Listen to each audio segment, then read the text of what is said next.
ఓ చిన్న క్షణం, ఓ పెద్ద ఊపిరి, ఓ ఊహించని సంఘటన, ఓ సాక్షాత్ మిరాకిల్. అది జూన్ 12, 2025 మధ్యాహ్న సమయం.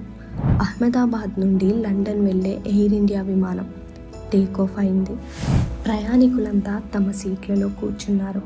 కొంతమంది మ్యూజిక్ వింటున్నారు, మరికొంతమంది డ్రీమ్లతో నిశ్శబ్దంగా ఉన్నారు. అయితే టేకాఫ్ అయిన కొన్ని సెకండ్లలోనే ఆ విమానం పట్టు తప్పింది.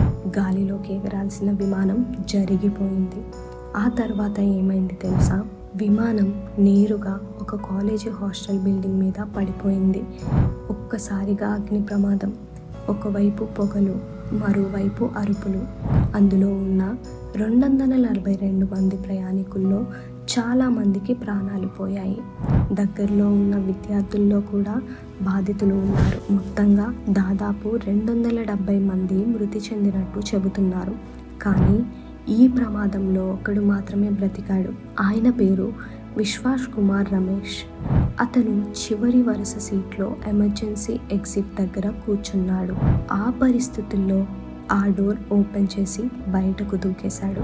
వేగంగా ఓ అంబులెన్స్లో అడ్మిట్ చేయడంతో ప్రాణాలు దక్కాయి. ఇది నిజంగానే ఒక అద్భుతమైన బతికిన కథ. ఈ సంఘటన దేశవ్యాప్తంగా బాధ, ఆశ్చర్యం కలిగించింది. ఇంజిన్లు ఎందుకు ఫెయిల్ అయ్యాయో ఇంకా దర్యాప్తు జరుగుతోంది.